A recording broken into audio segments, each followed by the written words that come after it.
scientists, it's Jessica Power with Kansas City Public Schools, and I'm one of the science curriculum coordinators. You probably remember Fred from last 2 weeks. Fred, how's it going?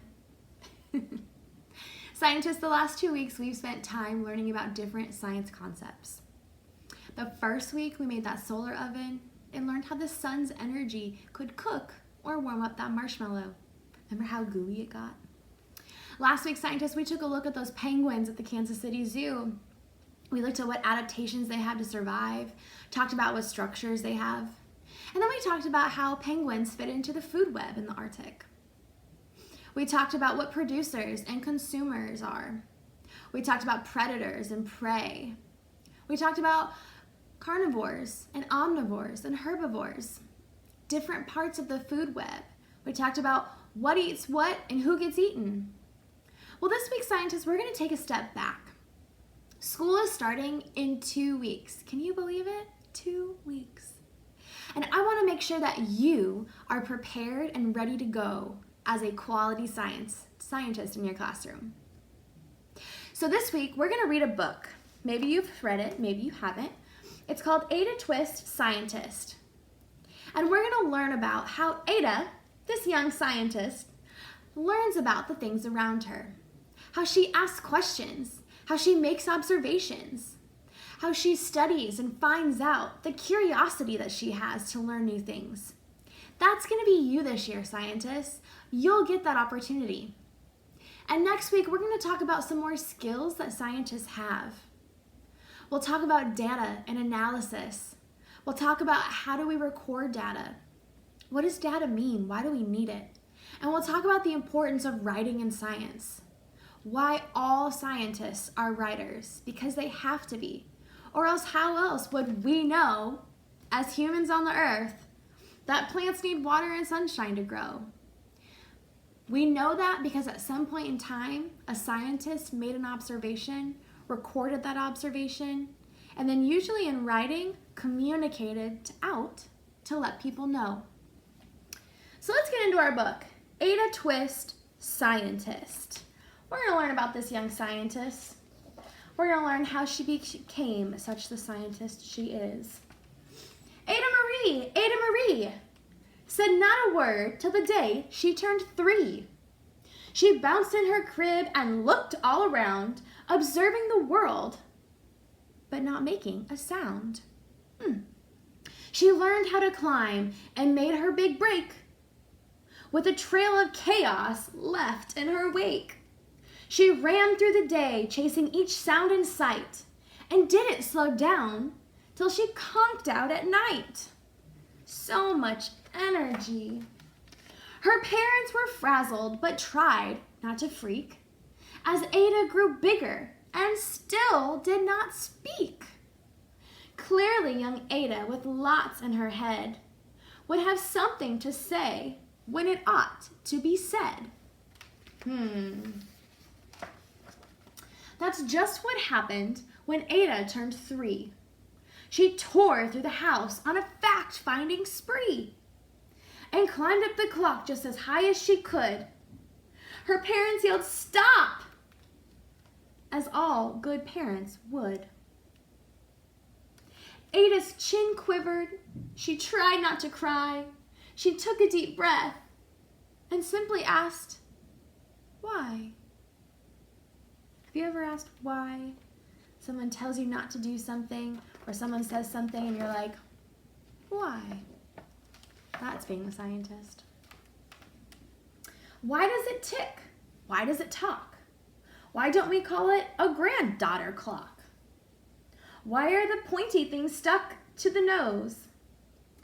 Why are there hairs up inside of your nose? She started with why, then what, how, and when. And by bedtime, she came back to why once again. She drifted to sleep as her dazed parents smiled at the curious thoughts of their curious child, who wanted to know what the world was about. They kissed her and whispered, "You'll figure it out." Look at all those questions she's asking.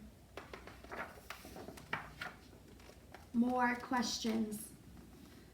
Her parents kept up with their high-flying kid, whose questions and chaos both grew as she did. Oh my goodness, do you see all these questions? She's got a turtle, all the broken eggs. Over here we have some planets. She's curious. When Miss Greer found her hands were quite full, when young Ada's chaos wreaked havoc at school. But this much was clear about Miss Ada Twist. She had all the traits of a great scientist. Look at the teacher. Oh my goodness. Looks like she's putting Mentos into some soda. Have you ever tried that at home? Put Mentos into some Coke or Diet Coke and it goes flying up with the chemical reactions. It's really fun, but it's gotta be safe. Ada was busy that first day of spring, testing the sounds that made mockingbirds sing, when a horrible stench whacked her right in the nose, a pungent aroma that curled up her toes. "Zowie," said Ada, which got her to thinking, what is the source of that terrible stinking? How does a nose know there's something to smell? And does it still stink if there's no nose to tell? She rattled off questions and tapped on her chin. She started at the start, where she ought to begin. A mystery, a rizzle, a puzzle, a quest was the moment that Ada loved best. You can see she's got all of her sound things, talking about the mockingbird. Uh-oh. Big Brother's walking by. Ada did research to learn all she could of smelling and smells, both the stinky and good. One hypothesis Ada thought could be true. The terrible stink came from Dad's cabbage stew. She tested and tested, but soon Ada knew it was time to come up with hypothesis 2. So she made a guess. She made her hypothesis. Wasn't quite right, so she made another one. Then zowie, that stink struck again, just like that. Hypothesis 2, it's caused by the cat. The cat couldn't make such a stink on its own. It needed perfume and some fancy cologne. So Ada tested. The test was a flop. She started again, but her parents yelled, "Stop!" She's trying to put the cat in the dryer. Oh my goodness. Or washing. Ada Marie, to the thinking chair now. By the time we count 3. Enough, said her mother. That's it, said her dad. Her parents were frustrated, frazzled, and mad. Why? Ada questioned. Her mother said, no. What? Ada queried. Her father said, go. You've ruined our supper. You've made the cat stink. Enough with your questions. Now sit there and think. She looked at her parents. Her heart turned to goo. Poor Ada Twist didn't know what to do. Oh no. She sat all alone by herself in the hall, and Ada once more could say nothing at all.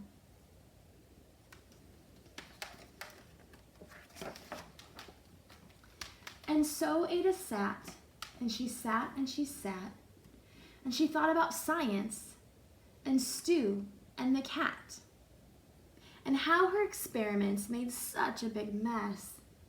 Does it have to be so? Is that part of success?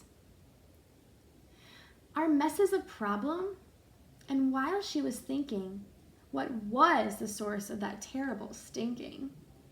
Ada Marie did what scientists do. She asked a small question, and then she asked 2. And each of those led to 3 questions more, and some of those questions resulted in 4. As Ada got thinking, she really dug in. She scribbled her questions and tapped on her chin.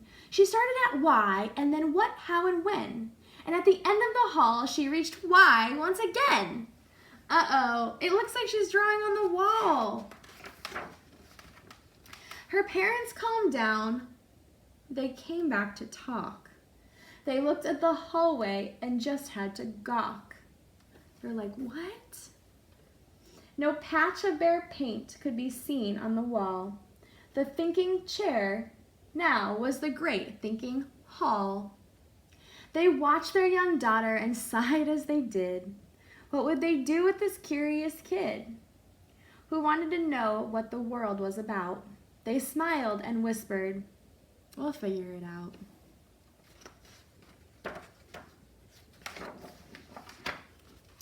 And that's what they did, because that's what you do when your kid has a passion and a heart that is true.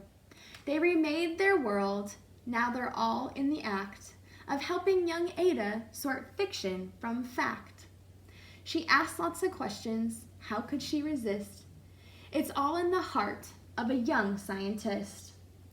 So you see they gave Ada some paper to draw all of her thoughts on. And her parents and her brother are all reading books about scientists to support her. And as for that smell, what can Ada Twist do but learn all she can with her friends in grade 2? Will they discover the stink that curls their toes? Well, that's the question. And someday, who knows? So scientists, Ada Twist was a very curious child, just like you. So this week, when you get a chance, I want you to go out and ask questions in the world. Or if you see something at home, ask that question too. I've always wondered, when a candle's burning, the wax is really just turning into a liquid, but is some of it evaporating too? If you have a candle at home, maybe you can make some observations and let me know the answer. I would really appreciate that. So scientists, in the book, you heard it a couple times, Ada Twist always asked, why? Where? When? How? What? These are great questions that as scientists we're always asking to find out what's going on in the world. Have you ever spun around in circles really fast and then you're done and you're really dizzy? Have you ever asked, why does that happen? Maybe if you're bored today, you can spin around in circles really fast and then research or find out why that happens. Go outside, make observations. Right now, my grass outside is pretty yellow. It's not very green. If your grass like that where you live, maybe you should ask why. Try to figure it out. What's going on in the world around you? So scientists, as we leave today, remember those key questions. Ask why. Ask what? Ask how. Ask questions about the world around you. Make observations. Look at the things going on. Make hypotheses. Take a guess at what you think is happening before finding out the answer. That's what a good scientist does. So scientists, next week we'll be back right here. We'll talk about data, we'll talk about analyzing data, and how scientists use writing to communicate out their data so that everybody in the world knows what their findings are. I hope you have an awesome day, and I'll see you back right here next week. Bye.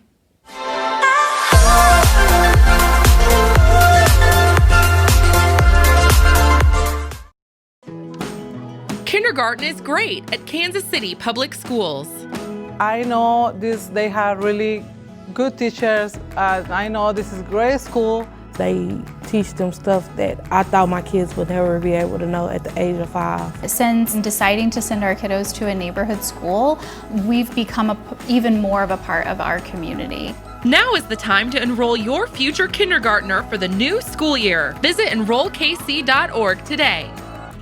The desire to create lives within each of us. From Grammy-winning producers and musicians, to NBA stars, to Navy admirals and Medal of Honor recipients, to internationally renowned artists, and beloved local muralists, Paseo graduates have been creating their own success, their own history, their own legacy since 1926. Now it's your time. Create your future at Paseo Academy of Fine and Performing Arts. Learn more at enrollkc.org/Paseo.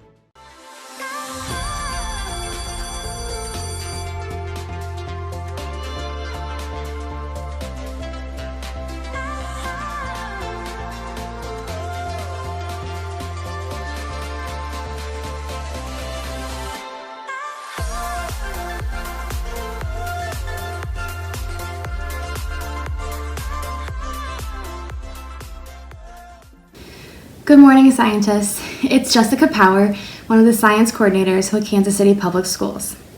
The last 2 weeks, we've learned about different science concepts. We've learned about the Earth's warming that happens from the sun. We talked about how ice cubes can melt from direct sun to indirect sun and how fast or how slow they melt.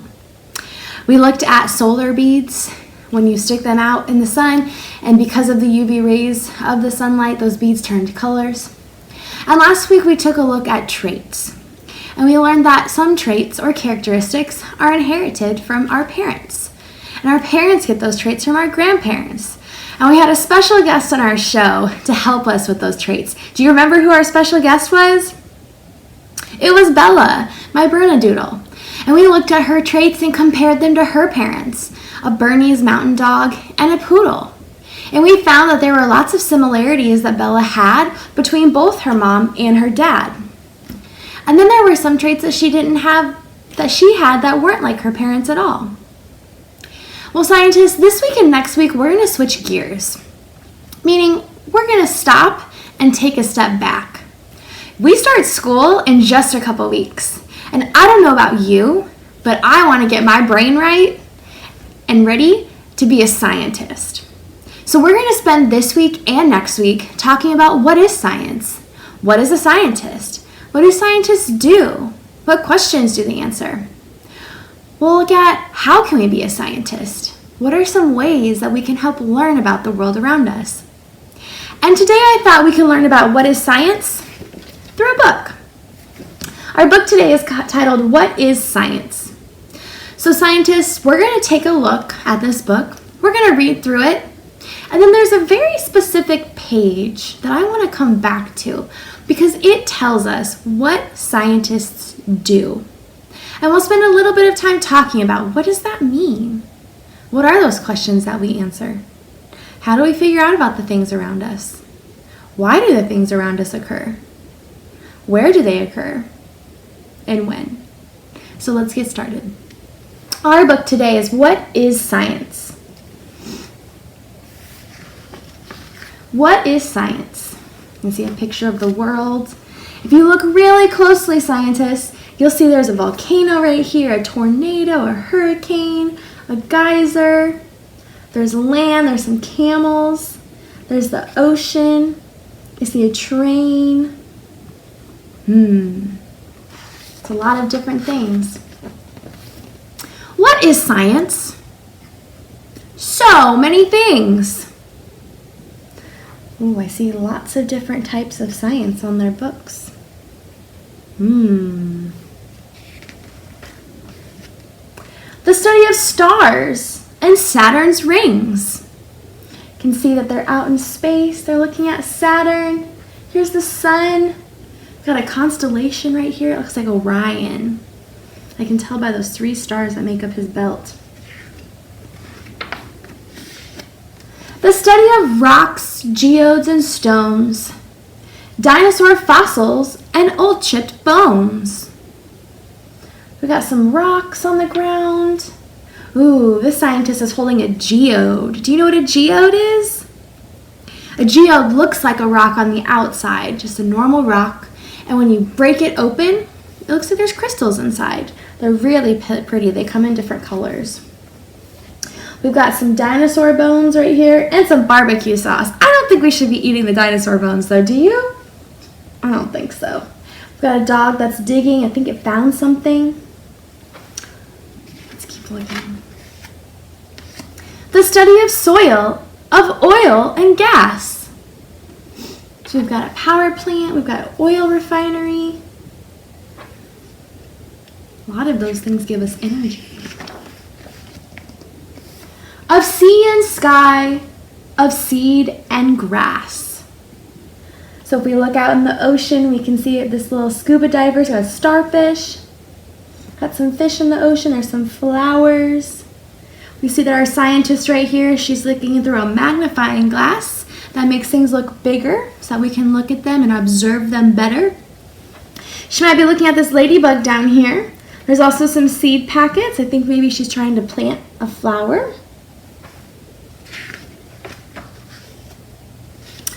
Of wind and and hurricanes that blow.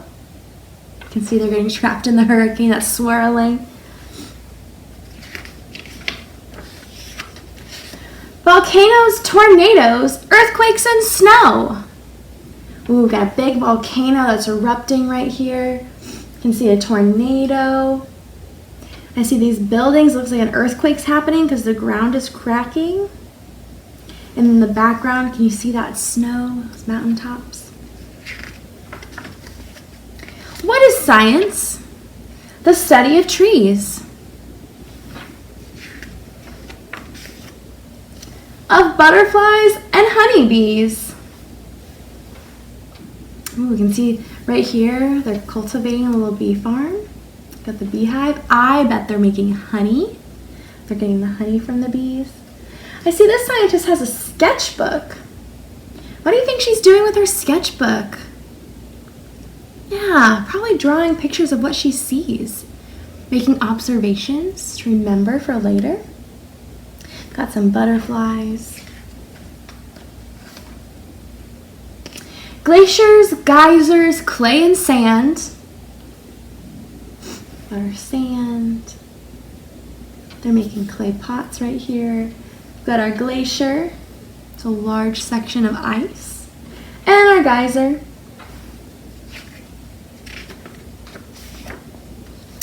Mighty mountains and rolling land.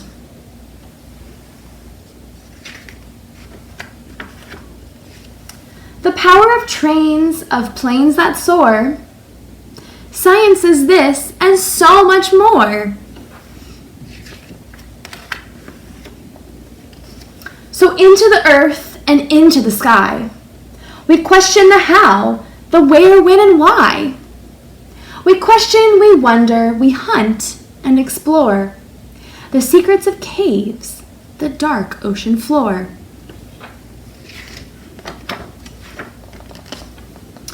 The oldest of rivers, the tombs of kings. See the pyramids? What is science? So many things. Wow. Scientists, there was a lot in that book. If we go back to the beginning, there was constellations, there were planets, so we were talking about space.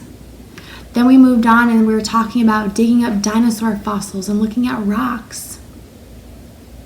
We talked about looking at seeds that grow of grass, the sea. There's so many things to explore and learn about in science. But scientists, I want to go back to one page, one section. And that section tells us, what do scientists do? Let me reread it for you. So into the earth and into the sky, we question the how, the where, when, and why. We question, we wonder, we hunt, we explore. The secrets of caves, the dark ocean floor. So scientists, if we go back to this section right here, it says we question the how, the where, when, and why. That's what science is. It's all about asking these questions to learn about the area around us. This year in science, you're going to learn so many things. You're going to learn things about life science, like animals and plants, like traits and characteristics. Scientists, you're going to learn about earth science. You're going to learn about dirt and soil and fossils. You'll learn about how dirt moves from one place to the next. Why do landforms have the shape they have? Why are there rivers in the middle of canyons? Scientists, you'll learn about physical science. You'll learn about properties of matter or characteristics that any object has. You'll learn about pushes and pulls, force and motion. Why do things move? How do they move? How can we change direction? How do we slow them down? And you'll get to learn about meteorology, the study of weather. You'll get to make observations. You'll get to ask the how, the where, when, and why questions. Right now it's summertime in Kansas City, but somewhere in the world it's wintertime. That's weird. So you'll get to learn about that. And as you go through your school year, I want you to ask questions. I want you to ask why. I want you to ask how, where. If you're learning about types of weather and your teacher's talking about it's snowing, where does it snow? Because not everywhere in the world gets snow. So where does it snow? Where does it rain? Where is it a desert versus where is it the Arctic? We are scientists. We ask questions and we make observations. We question, we wonder, we hunt and explore. We ask questions and we make observations. Scientists, an observation is nothing more than learning something through one of your 5 senses. We have 5 senses. We have touch, how do things feel? We have taste, how do things taste? Although we don't want to taste everything. Some things aren't supposed to be tasted. We have our sense of smell. Maybe you've noticed, made observations about flowers. Different flowers smell different.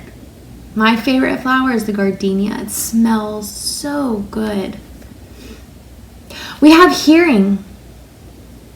This allows us to hear. You can hear when someone's coming. You can hear when someone's yelling your name.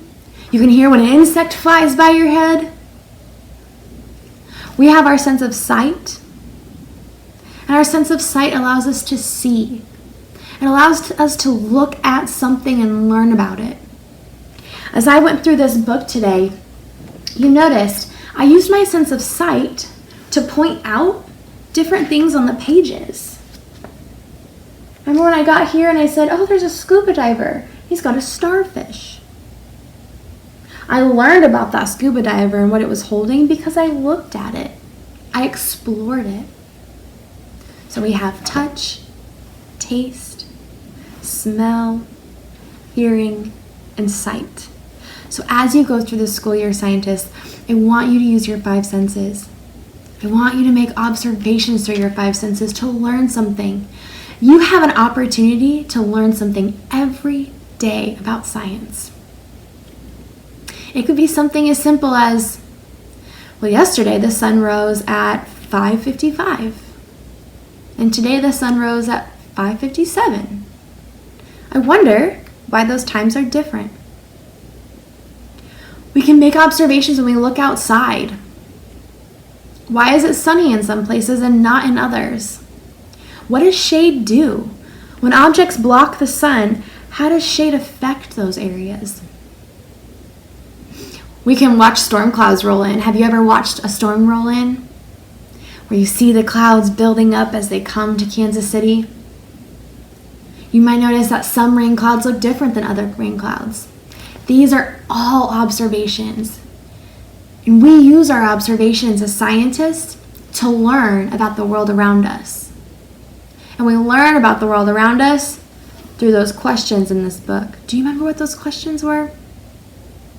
We learn about the how, the where, the when, the why. So this year, scientists, don't be afraid. You know what science is. Science is all around us. It's why everything happens. It's how everything happens. It's where everything happens. It's why scientists just discovered fossil bones of a dinosaur. It was just in the news yesterday. So as scientists, we're learning every day. We're always learning. We're always making observations. So try this week. And you can have your parents or guardian help you out. Go take a walk. Whether it's at a park or at your neighborhood, or go to a park. And I want you to make 5 observations. What are 5 things that you see around you that maybe you didn't see before? And when you have those 5 observations, ask yourself, why?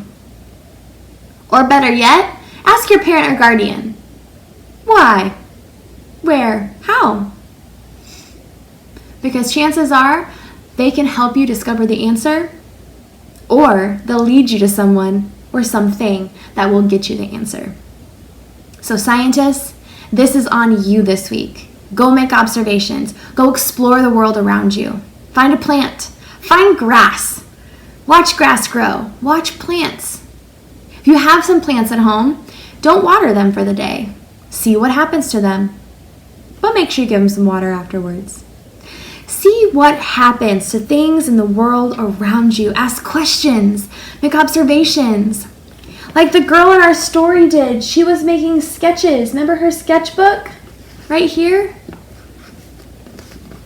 Take some paper outside with you. Draw what you see. Make sketches. Make models so that you can remember later. And that way, when the first day of school comes and your teacher starts talking about science, you're ready to go and a step ahead. I hope you have a great day, scientists. We talked about what science is today. We talked about how scientists ask questions. And next week, we'll extend that a little bit further. We'll talk about what are some skills or what are some things that scientists do to better understand the world around them so that we, as humans, can live in a better world. Have a great day, and thanks for listening.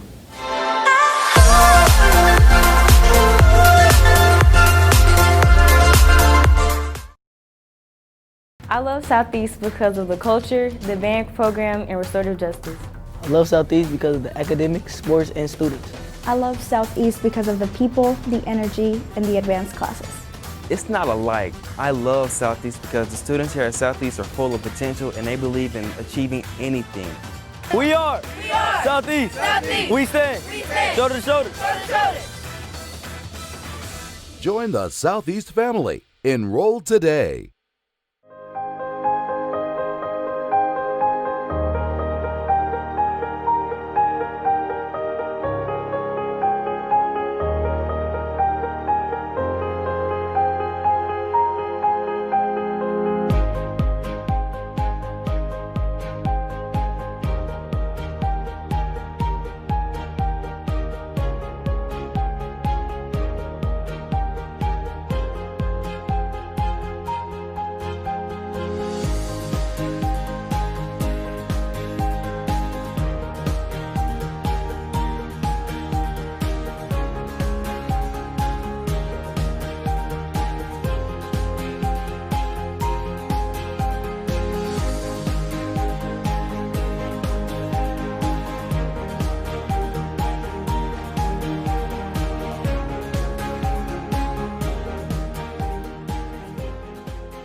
Good morning, ladies and gentlemen. How are you doing? This is Dr. Jones again, and today I'm going to be talking to my middle school science students. Now, we're going to be talking about rocks, and I know some people may say rocks. That's not a very interesting topic, but you'll find that we use rocks every day, and they're all around us. Now, just to make sure that everything is connected, let's talk about the standard that this relates to. So first of all, when we talk about rocks, we're not just identifying rocks, but we're using rocks to give us an idea of geologic time, or the time that things happen on the planet. So what you'll find is that based on where the rock is, based on how the rock was formed, we can get an idea of what was going on the planet at the time that that rock was formed. Now, first of all, what is a rock? Well, think of a rock as being a mixture of minerals, okay? In a very similar fashion as you would have different ingredients, or you would have different parts of a meal, the minerals will dictate not only the composition of the rock, but the type of rock that you have. And when we talk about minerals, we're talking about elements that have specific chemical compositions, meaning they're made up of the same type of element, like all carbon, or all carbon and oxygen, or all silica and oxygen. And they have a very unique structure, such that you don't have minerals having one form here and then that same mineral having another form here. Okay? Now, when we look at our minerals, there are 7 big groups. I'm going to talk about them right now. The first group is called our silicates. All right? Silicates are where quartz fall. Now, in its raw form, this is what quartz look like. However, when you look at how we use it, you find that quartz is a very important component of digital watches, and you'll also find even some of your calculators will use quartz. And it looks like sand, but what you will do with that is create all the different numbers that you would need. Okay? Another one would be oxides. Now, this one is called limonite, obviously because of the color. But I think that part of the reason that they called it limonite is it resembles a lemon, but there's no relation. Sulfates. One type that we use a lot is gypsum. Now, in its raw form, you may not recognize gypsum, but understand that gypsum is one of the main compounds, the main material that you find in sheetrock. Okay? So anytime someone builds a wall, punches out a wall, you actually are using gypsum. Next, sulfides. One of the most well-known sulfides is pyrite. Now, you may not know pyrite by its scientific name, but you do know it by its common name, fool's gold. All right? So just make sure when you get that gold chain, especially from your boy, you know that it's gold and not pyrite. Next one, carbonates. Now, one of the carbonates that I want to talk to you about is dolomite. Now, if you look at dolomite, it almost looks like you have salt crystals on top of a rock. Well, the first time I heard this, and the first time I mentioned this, a kid was like, "Hey, Dr. Jones." I'm like, "Yeah, I saw dolomite on television the other night." Well, let me explain something. This is dolomite. This is dolomite. Here's the difference. This guy is Rudy Ray Moore. He was the original. This guy is Eddie Murphy playing this guy, Rudy Ray Moore. But no relation to this. Natural minerals. We're talking about gold and we're talking about diamonds. They're actually minerals that are pure, in that all gold is just gold. It's not a mixture. Diamond, just diamond, not a mixture. It's carbon. And the last one, halides, commonly known as salt, like table salts. Okay? So these are the ingredients. These are the minerals that will give us all of our rocks. Now let's talk about rocks, because just like with our meals, there's different types of rocks because of different types of compounds. Just like with different types of meals, you have different types of dishes. Here's what I mean. If you have breakfast, 9 times out of 10, you're going to probably have like eggs, bacon, something of that nature, maybe a bread, like, I don't know, pancakes. But if you're talking about dinner, now you're talking about like steak, potatoes, salad. So when we look at some of these, you can actually tell the type of rock based on the minerals. So in this case, if we're looking at this, this is granite. Inside granite, you have 3 main minerals. The first one being mica. That's the black areas you see here. The second is quartz. Those are the gray areas. And if you look in between the gray and the black, you'll see some white areas. That's your feldspar, all right? Which is another mineral. So altogether, these minerals will give you granite, okay? Now, again, let's talk about our types of rocks. Because again, using the metaphor that rocks are like meals, you have 3 meals: breakfast, dinner, lunch. All right? For beginners. Now, with rocks, you have sedimentary, you have metamorphic, and you have igneous. All right? Your sedimentary rock is normally characterized by this stripe or stridation. Basically, you have lines. Okay? Metamorphic rock normally has a marbling kind of effect, or you can see like waves and patterns in it, okay? And then your igneous rock can be porous, all right? And they have areas where you could have air get trapped inside. And we're going to be talking about the characteristics of all of these. But first, let's talk about how they're formed. So let's start with sedimentary rock. So in sedimentary rock, you have the word sediment. Now, what's sediment? Think of sediment as being like small pieces of sand or gravel or stone that have settled out in a body of water. So when we're talking about sedimentary rock, we're talking about rocks that are formed from the settling of sand, gravel, and stone. Now, some of these that you may be familiar with. First of all, limestone, okay? Another one is chalk. Yes, the kind of chalk that folks use on the sidewalk, yes, is a type of sedimentary rock. And then you have sandstone. If you've seen any movie that deals with ancient Egypt, you'll find that they always talk about writing on sandstone. Well, part of the reason is that these types of rocks can crumble. So it's easy to carve into it because it doesn't have the same kind of consistency, or it's not as hard as some of the other rocks. Now, let's talk about igneous rock. Now, when you see igneous rock, I want you to think of ignite. Here's why. Igneous rock deals with molten rock or magma. So think about things being very, very hot. And the rock actually develops when this magma cools. And so just like with the volcano and just like with that brownie example, when you pour it in, it comes out as a liquid. But as it cools, it becomes a solid.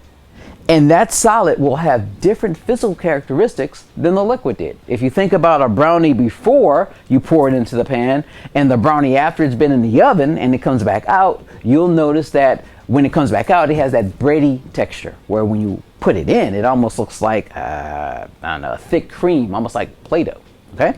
So when we're looking at our igneous rocks, okay, one that is, we already talked about this, is granite. Granite is an igneous rock. Another one is pumice. Now, most people are familiar with pumice when they think about pumice stones. And you use these if you go to the spa, if you get a manicure, pedicure, get your full body care, dealing with a pumice stone. Obsidian is one that most people aren't familiar with, but they know it when they see it. Because with obsidian, it is so dark that you'll find it takes on other colors of the visible spectrum. So sometimes you can shine a light on obsidian and you'll see like flecks of green or flecks of violet, okay? Now, the last rock that we're going to be talking about is metamorphic rock, all right? And here's why. First of all, metamorphic rock actually come from the other two. Here's what I mean. Metamorphic, think of metamorphosis, where you're doing a transformation from an immature state to an adult state. Well, in the case of rocks, what you're doing is you're taking either sedimentary rock or igneous rock, applying a good amount of heat and a good amount of pressure, and you're turning it into a new thing. So, one example would be slate, okay? And some people use slate, especially when they're making like water fixtures and things of that nature. It breaks apart very easily, but it is also good for tools. So, for example, when Native Americans would make various arrowheads and when they would make spearheads, they would use slate because you could break it off and get a nice sharp edge. Another one, marble. That is a metamorphic rock. Greeks used marble a lot for their statues. They also use them for columns. Marble is very, very strong, kind of like granite, but different.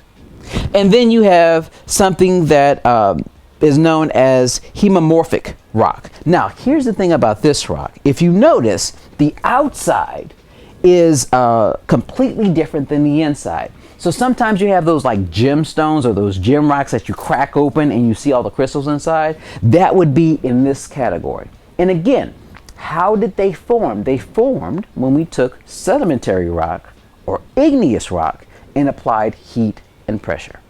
Okay? So now that we've gone over the major types of rocks, the next time I see you, we're going to actually look at the physical characteristics and real life rocks so that you can practice being a geologist on your own. I hope that you have a great morning, and I'll see you next week.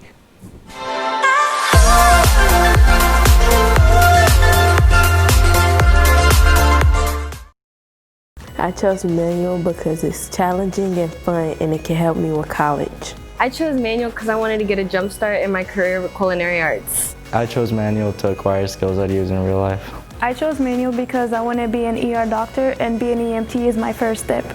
Kickstart your future today at Manual Career and Technical Center. Manual is open for all 11th and 12th grade students in both Kansas and Missouri. Learn more today at enrollkc.org/manual or call 816-418-5200. The desire to create lives within each of us. From Grammy-winning producers and musicians, to NBA stars, to Navy admirals and Medal of Honor recipients, to internationally renowned artists, and beloved local muralists, Paseo graduates have been creating their own success, their own history, their own legacy since 1926. Now it's your time. Create your future at Paseo Academy of Fine and Performing Arts. Learn more at enrollkc.org/Paseo.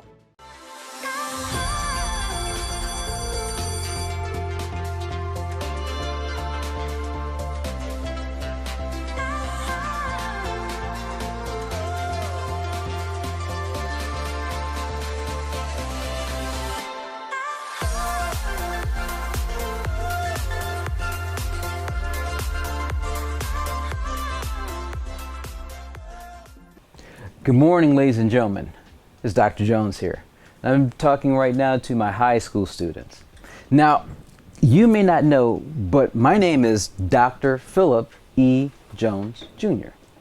So, for some people, they call me Dr. Phil. But here's the thing. I ain't this guy. For other people, they look at my name and they say, "Oh, Dr. Jones. You call him Dr. Jones." But I'm not this guy. What you find is that sometimes the traits that make up a person come from their ancestors and not from the environment in which they live in. For example, first time I started teaching, folks said, "Hey, Dr. Jones." I'm like, yeah, what's up? They say, "You know, you sound like this guy." I said, "This guy? Marty? The zebra?" They're like, "Yes." I said, "Do you understand that this guy is actually this dude? So you saying I look like this dude?" They're like, No. I just said you sound like this dude." I said, "Okay. So who do you think I look like?" Well, again, when I first started teaching, especially in this district, they said, "You look like this dude." I'm like, "Miguel?" Like, "Yeah, you look like Miguel."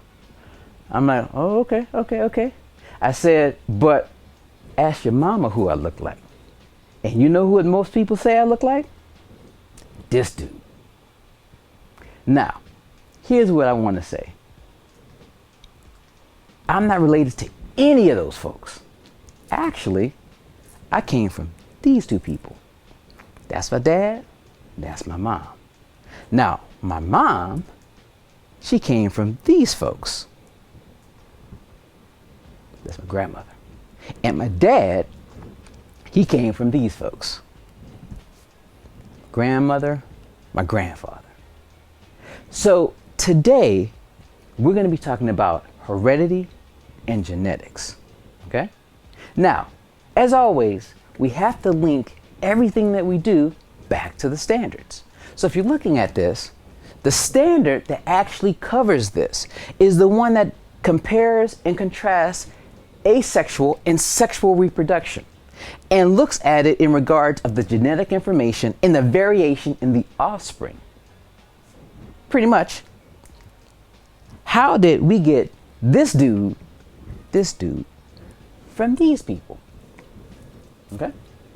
So, first thing I want to say is that all organisms reproduce. All right?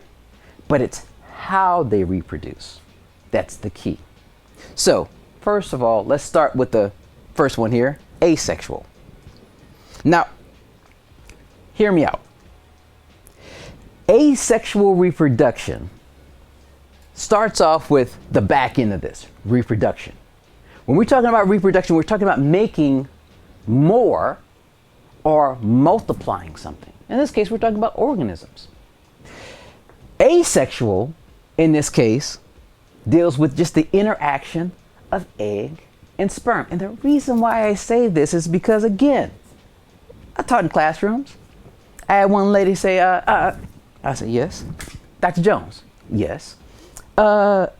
If somebody has in vitro fertilization and did not necessarily have sex, would that still be asexual? I said, baby, no. Because it's not the act we're talking about, it's the addition of egg and sperm. So when we're talking about asexual reproduction, we're talking about where you make a copy with these two not being part of the process. She's like, oh, okay. And then she got on the phone and texted somebody, so I guess something was going on, but I ain't got nothing to do with that because that's my business. So, organisms that go through asexual reproduction. Well, one of them that we deal with all the time are bacteria. Bacteria go through this process called binary fission. Think of it like this. You take one bacteria, you double all of its content, DNA, organelles, everything. Well, bacteria don't have organelles. But you basically double everything inside the bacteria, and then you make two parts. You split it apart. It would be like I said, okay, I made a huge dinner, right? I told you, we've been here before.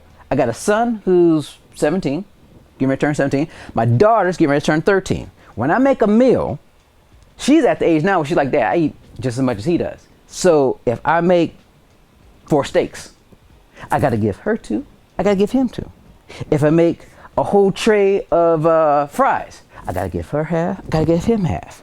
But when we get to the lettuce and the salad, he don't want no salad. I said, boy, you got to eat some salad. I mean, you're an athlete. You got to flush all that stuff out.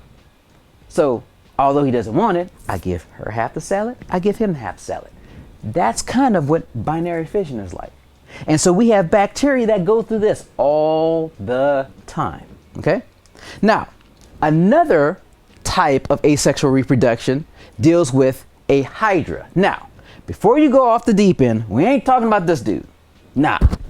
This is not Clash of Titans. Hercules don't exist.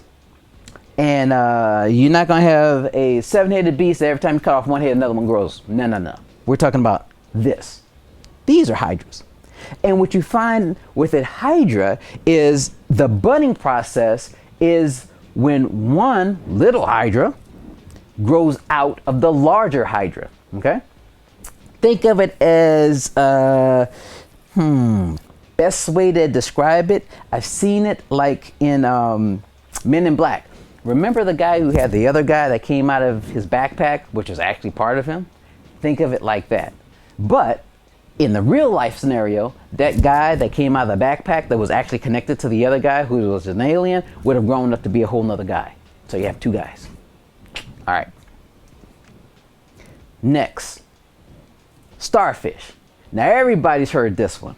If I take a starfish, in this case, this is a sea star, and I cut it up, tap, throw it in water, bam, I'm gonna just make more sea stars. Yeah, to a point. Here's what they don't tell you. It's how you cut it, all right? But the point is, this is still a part of asexual reproduction. And here's why. When you chop up starfish, or when you chop up, this is a planera. Think of this as a flatworm. Yeah, like an intestinal fluke, all right? When you chop them up, they just grow more. So again, if you see one of these, don't just chop off his arms, because you're just gonna make more sea stars, okay? Now, understand that asexual reproduction also occurs in you and I, but it's not the same way. Here's what I mean. Asexual reproduction occurring in organisms where you do have a male and a female organism is also called or known as mitosis. Here's what happens in mitosis. Again, just like with the binary fission, you have a single cell that doubles all of its content, splits apart, and gives you two identical cells, right? So, what does this remind you of? Cloning. So like when people say, oh, cloning is something new. No, it's not. Cloning has been happening in nature forever. It's just we don't call it cloning. We call it mitotic division or asexual reproduction. Now, not all body cells go through this. Only some of our cells go through this. And we call those cells somatic cells. When you think of somatic cells, think of body cells. So if you think about it, we're talking about most of your organs, most of your tissues, and the systems that go along with it. In fact, the only cells in our body that aren't somatic cells are our sex cells, egg and sperm, which brings us back to the whole definition of what asexual reproduction is not, which means sexual reproduction is the joining of what? Egg and sperm. Okay? Now, we will get into a deeper conversation about how in asexual reproduction you can grow more of a population, but everything looks genetically the same, versus sexual reproduction where you can grow a population, but you have all of these individuals that have various traits, almost like passing out cards. Okay? So I hope that this part of our discussion resonates with you, sticks with you, because next time we're actually going to be jumping into Mendelian genetics. Yep, the father of genetics, who was a monk who didn't have any kids. Okay, have a great morning, and I'll see you later.